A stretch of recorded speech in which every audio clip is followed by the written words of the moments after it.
आप देख रहे हैं डार्क फाइल्स। तो चलिए बढ़ते हैं आज की इस कहानी की ओर।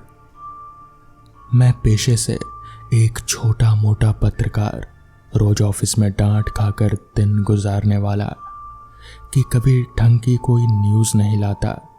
पर कौन समझाए कि बड़ी न्यूज़ भी हम जैसे के माध्यम से जाए तो छोटी बन जाती है।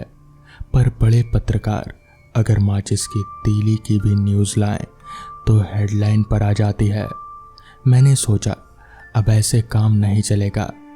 थोड़ा सेंसेशनल, थोड़ा क्रिमिनल और थोड़ी समझदारी को ब्लेंड किया जाए तभी काम बनेगा। बचपन से ही खोजी प्रवृत्ति का होने के बावजूद भी पता नहीं कैसे मैं अपनी इस खूबी को भूला रहा। मैंने किताबें पढ़नी शुरू की और मेरी नज़र छत्तीसगढ़ पर जाकर टिक गई। दूसरे नंबर पर कलकत्ता था, लेकिन छत्तीसगढ़ में मुझे ज़्यादा संभावनाएं नज़र आईं। ये तब की बात है जब छत्तीसगढ़ और मध्य प्रदेश का विभाजन नहीं हुआ था। छत्तीसगढ़ के लोग अंधविश्वास और टोना टोटका के साथ भूत प्रेतों पर बहुत विश्वास करते थे और बीमार होने पर भी डॉक्टर के पास ना जाकर झाड़ फूक करने वालों के पास जाते थे। झाड़ फूक करने वालों को स्थानीय भाषा में बैगा बुलाया जाता था। काफ़ी पिछड़ा हुआ इलाका हुआ करता था छत्तीसगढ़, और जिस तरह का न्यूज़ की मुझे तलाश थी उसके मिलने की काफ़ी संभावना वहाँ थी।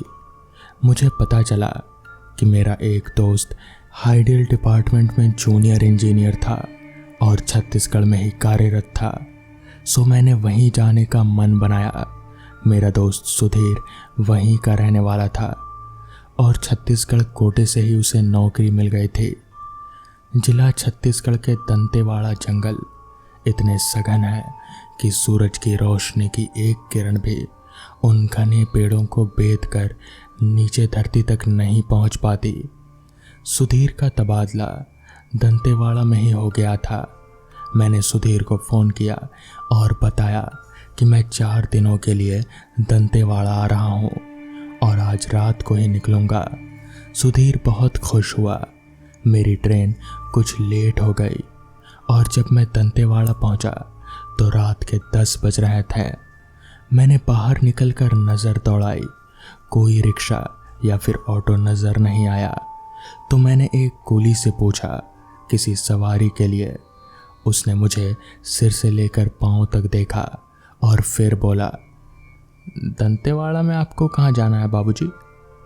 मैंने पता बताते हुए कहा, हाइडल कॉलोनी जाना है भाई। उसने अपने कानों को हाथ लगाते हुए बोला, इस समय आपको वहाँ के लिए कोई सवारी नहीं मिलने वाली है। पर क्यों? मैंने चौंकते हुए पूछा तो वो सरपट भाग निकला। मेरी समझ में नहीं आया कि आखिर वो ऐसे क्यों कर रहा है। मैंने सुधीर को फ़ोन किया और बताया कि कोई सवारी नहीं मिल रही है तो वो आ जाए, वो मुझे अपनी बाइक से ले जाए। सुधीर ने तुरंत ही मना कर दिया और बोला, इतनी रात में कोई सवारी नहीं मिलेगी क्योंकि जंगल बहुत घना है और सूरज डूबने के बाद उधर कोई आता जाता नहीं है। वहाँ आसपास कोई होटल दिखे तो रुक जाना। वहाँ आसपास में कोई होटल भी नहीं दिखा मुझे। मैं स्टेशन के एक छोटे से मुसाफिर खाने में जाकर बैठ गया और सोचा कि कोई ढंग का बंदा मिले तो उससे पूछूं कि कोई रात में उस तरफ क्यों नहीं जाता जंगल से। पर कोई नहीं मिला जो मुझे ठीक ठीक बता पाता। मुसाफिर खाने में मेरे अलावा 2 और लोग भी बैठे थे। मैं चाय पीने के इरादे से बाहर प्लेटफॉर्म पर आया, पर इक्का दुक्का लोग ही नज़र आए। चाय का तो सवाल ही नहीं उठता। सो मैं वापस वेटिंग रूम में लौट आया और वहाँ बैठे एक उम्रदराज मुसाफिर से पूछा, चाचा यहाँ स्टेशन पर इतना सन्नाटा सन्नाटा क्यों है? तो उन्होंने बताया, यहाँ इस स्टेशन पर रुकने वाली ये आखिरी ट्रेन है और अब कोई ट्रेन नहीं आने वाली। सो कूली वगैरह भी चले जाते हैं। मुझे भी तो कोई सवारी नहीं मिली चाचा, मैंने खींच कर कहा तो वो बोले, अभी 2 दिन पहले इतना दर्दनाक घटना हुआ है, सवारी कैसे मिलेगा बेटा, अब तो सुबह ही जाना हो पाएगा।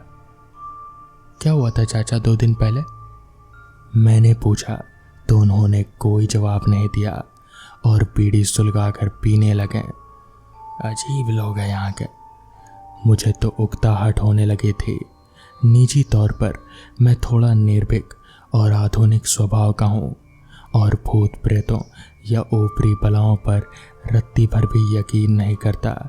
सो मैंने सोचा कि यहाँ बैठने से अच्छा है कि पैदल ही चला जाए और मैं बैग उठाकर चल पड़ा। रात के करीब 11:30 बज रहे थे। मैंने एक सिगरेट निकाल कर सुलगाई और धीमे धीमे कश लेता हुआ चलने लगा। करीब 1 किलोमीटर चलने के बाद जंगल शुरू हो गया था। मैं एक पगडंडी पर चलने लगा जिसके दोनों तरफ काफ़ी घनी झाड़ियाँ और पेड़ बेतरीबी से उगे हुए थे। जंगल अब धीरे धीरे घना होता जा रहा था, पर कभी कभी चांद की रोशनी पगडंडी पर पड़ जाती थी और मैं उस जरा सी देर की रोशनी में दूर तक देखने की कोशिश में पगडंडी पर चलता चला जा रहा था। अचानक नीलगाय का एक जोड़ा चीखता हुआ दिखा और पगडंडी पर भागता हुआ निकल गया। तो मैंने अपने आसपास नज़र दौड़ाई और खुद को बिल्कुल अकेला देखकर पहली बार डर से थोड़ा सहम गया। जंगल और घना होने लगा और जंगली जानवर भी काफ़ी तादाद में घूमते फिरते दिखने लगे थे। तभी मेरा सर किसी पेड़ से लटकी हुई भारी भरकम मगर बेहद ठंडी चीज से टकराया। तो मैं रुककर अपने मोबाइल की टॉर्च जलाकर देखा और देखते ही मेरी सांस रुक गई। वो एक बहुत ही बड़ा और मोटा सा अजगर था जो पीपल के पेड़ की डाल से लिपटा हुआ था और उसकी पूंछ मेरे सिर से टकराई थी। मैं दौड़कर उस पीपल के पेड़ से दूर जाकर खड़ा हुआ और लंबी लंबी सांसें लेता हुआ थोड़ी देर सुन्न सा खड़ा रहा। मुझे लगा शायद मैंने अकेले चल पड़ने का गलत निर्णय ले लिया है, पर अब मैं करीब आधा जंगल पार कर चुका था, सो वापस लौटने का तो कोई सवाल ही नहीं था। मुझे लगा कि अगर कोई ढंग की सवारी होती तो बड़ी आसानी से शहर तक पहुंचा जा सकता था, कम से कम इस तरह की दिक्कत तो नहीं होती। अचानक बर्फ जैसी ठंडी हवा मुझसे टकराई और मुझे सिहरन सी महसूस हुई और उसके करीब 5 मिनट के बाद मुझे ढोलक, मंजीरे और घुंघरू की आवाज़ के साथ किसी गाड़ी के चलने की आवाज़ सुनाई देने लगी जो शायद काफ़ी दूर से आ रहे थे। मैं खुश हो गया कि चलो अब उनसे लिफ्ट ले लूँगा और जल्दी ही शहर पहुँच जाऊँगा। जंगल की पगडंडियाँ अब घुमावदार हो गए थे और करीब हर 4 मिनट के बाद किसी न किसी तरफ मुड़ ही जाती थी। अचानक बहुत से पक्षियों के एक साथ चीखने जैसी आवाज़ों से पूरा जंगल गूंज उठा और कुछ चमगादड़ पेड़ों से नीचे पगडंडी पर आ गिरे। आगे का रास्ता और भी मुश्किलों से घिरा होगा, यह अनुमान लगाते ही मैं डरने लगा। मुझे बड़ी बेसब्री से पीछे आते हुए उस गाड़ी का इंतज़ार था, पर शायद घुमावदार पगडंडियों और जंगली जानवरों की वजह से देर लग रही हो गई, ऐसा मैंने सोचा। मैं पगडंडी के एक तरफ पेड़ के नीचे एक बड़े से पत्थर पर बैठकर सुस्ताने लगा और बैग से पानी निकालकर पानी पीने ही वाला था कि तभी एक मोटा सा बंदर मेरे ऊपर कूद पड़ा।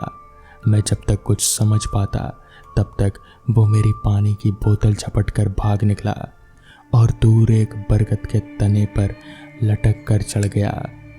मुझे पैदल चलने की वजह से जोर की प्यास लगी थी और अब मेरा गला भी सूखने लगा था। मैंने पानी की तलाश में इधर उधर नज़र दौड़ाई, पर कहीं कुछ नज़र नहीं आया। अभी मैं वहाँ खड़ा खड़ा इधर उधर देख ही रहा था कि तभी पेड़ से मिट्टी की मटकियाँ नीचे गिर गिर कर टूटने लगी। मैं बुरी तरह से डर गया और नज़र ऊपर उठाकर देखा तो वो पीपल का एक विशालकाय पेड़ था और उसकी डालों पर बंधी मटकियाँ गिर गिर कर टूट रहे थे।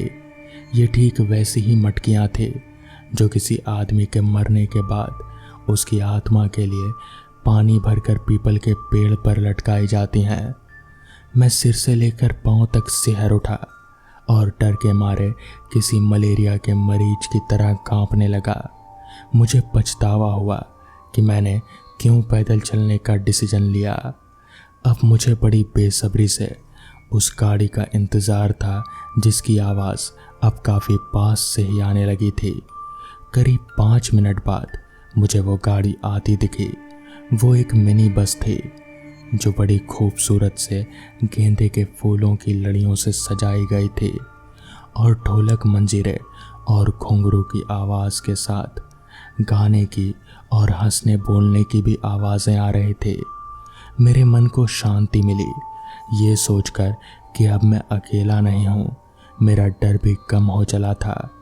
मैंने मिनी बस की सजावट देखकर अनुमान लगाया कि ये कोई बारात है जो या तो शादी करवाने जा रही है या शादी को बाद बहू लेकर लौट रही है।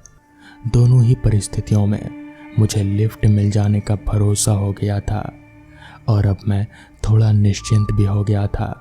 पर बीच बीच में उल्लुओं और चमगादड़ों की चीखती आवाज़ों से मेरा दिल डर के मारे कांप जाता।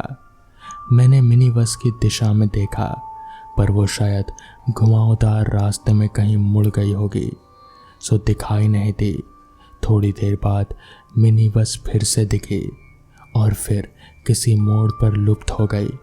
बहरहाल मैंने सोचा एक ही तो रास्ता होने की वजह से देर सवेर वो इधर आएगी ही, सो निश्चिंत होकर मैं उस पत्थर पर बैठा रहा। करीब 10 मिनट के बाद वो मिनी बस फिर से रास्ते पर दिखी और इस बार वो मुझसे काफ़ी नज़दीक थी। मिनी बस के अंदर की लाइट्स भी चल रही थी तो मैंने देखा अंदर एक नवविवाहित जोड़ा बैठा था जो बारातियों में स्त्री पुरुषों के साथ बच्चे भी बैठे थे। ढोलक मजीरे और घुंघरू की थीप पर वो लोग गीत गाए जा रहे थे और बड़े हर्षोल्लास का माहौल था। उनको देखते ही मेरा सारा डर काफूर हो गया और मैं उठकर रास्ते के बीचों बीच अपने दोनों हाथ फैलाकर खड़ा हो गया। मिनी बस की हेडलाइट में मैंने उन लोगों को साफ साफ नज़र आ रहा था। उन लोगों ने भी मुझे देख लिया था शायद। और फिर धीमी गति से चलती हुई मिनी बस बिल्कुल मेरे पास आकर रुकी। अंदर गाने बजाने की आवाज़ें भी रुक गई। तभी बस का दरवाज़ा खुला और एक रौबदार आदमी मुस्कुराते हुए मुझे देखा। उस आदमी के सर पर लाल रंग की छींटेदार पगड़ी थी और सिल्क की धोती कुर्ते में उसकी रौबदार मुझे बहुत अच्छा प्रभाव डाल रहे थे। मैंने बस के अंदर नज़र दौड़ाई तो महिलाएं भी जेवर गहनों से लदी हुई सुंदर कपड़ों में सब लोग सजे हुए थे। सभी लोग बहुत ही कुलीन लग रहे थे। उस अधेड़ से दिखने वाले आदमी ने बड़ी नरमी से कहा, मैं ठाकुर बलवंत सिंह हूँ, बेटे की शादी कराकर बहू लेकर लौट रहा हूँ। आपको इस रास्ते में कोई सवारी नहीं मिलेगी, आप हमारे साथ आ जाएं, हम आपको आपकी मंजिल तक पहुँचा देंगे।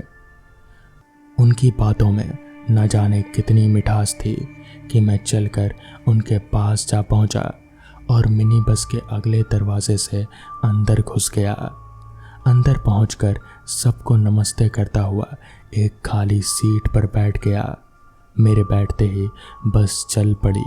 गाना बजाना और चहलबाजियां फिर से शुरू हो गईं। मुझे आगे का रास्ता कुछ भी पता नहीं था, इसलिए मैं चुपचाप बस बैठा रहा और उनके गाने सुनता रहा। मिनी बस घुमावदार रास्ते से होती हुई गुजर रही थी।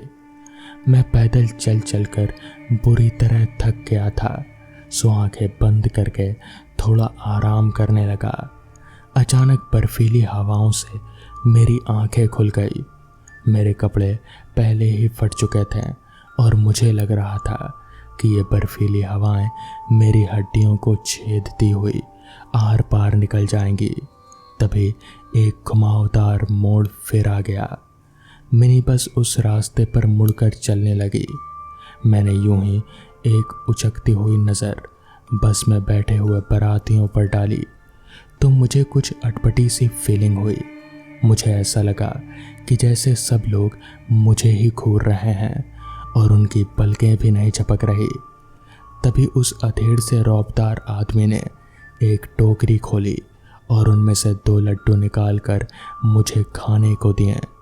मेरी एक मुट्ठी में मेरे गले में बंधा हुआ ओम का लॉकेट था, जिसे मैंने पैंट की जेब में रख लिया और दोनों हाथों से एक लड्डू ले लिया।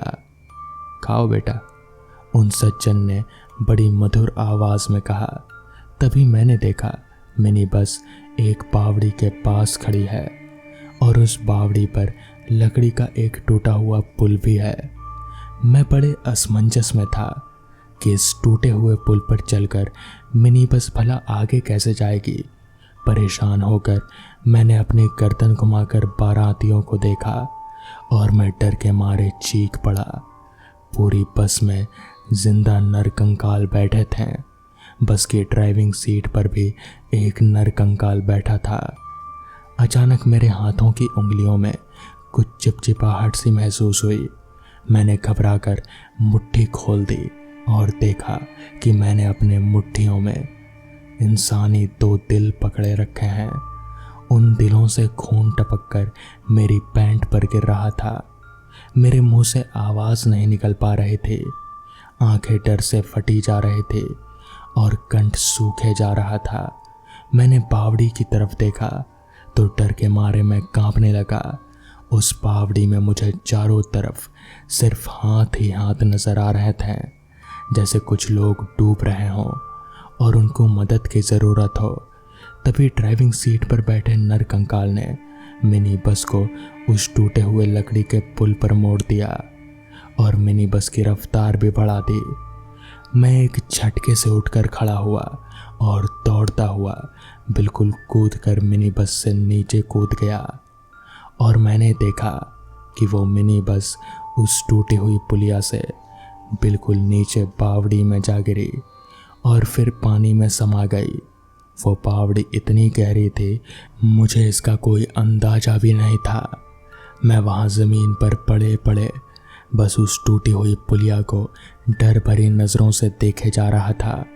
मुझे कुछ समझ में नहीं आ रहा था कि आखिर अभी अभी ये जो हुआ क्या वो सच था या बस एक ख्वाब। मगर वो कोई ख्वाब नहीं था, बल्कि वो एक बहुत ही बुरा हकीकत था। मैं वहीं पर लेटा लेटा कब सो गया मुझे कुछ याद भी नहीं। अगली सुबह जब मेरी नींद खुली तो एक चरवाहा मुझे उठा रहा था। मैंने उठकर उस चरवाहे को पूरी बात बताई। सारी बात सुन उस चरवाहे ने कहा, आपको स्टेशन पर किसी ने बताया नहीं कि इतनी रात का इस रास्ते पर नहीं आना चाहिए? अभी 2 दिन पहले ही तो एक बहुत ही डरावनी घटना हुई है इस पुलिया पर। वो जो बस आपने देखी ना, वो 2 दिन पहले ही इस पुलिया से टूटकर नीचे गिरी थी और बस में सवार जितने भी बाराती थे, नई नवेली जो दुल्हन भी थी और जो दूल्हा भी था, सब लोग मर गए, कोई भी नहीं बचा। इसलिए अब इस रास्ते पर रात को कोई नहीं आता। जंगली जानवरों का भी डर है इसलिए। तो दोस्तों, ये थी आज की कहानी। अगर आपको ये कहानी पसंद आई हो तो वीडियो को लाइक और चैनल को सब्सक्राइब करना ना भूलें। तो मैं आपका दोस्त आर्यन जल्द ही मिलूँगा आपसे ऐसी ही एक नई कहानी के साथ। तब तक के लिए अपना ख्याल रखें।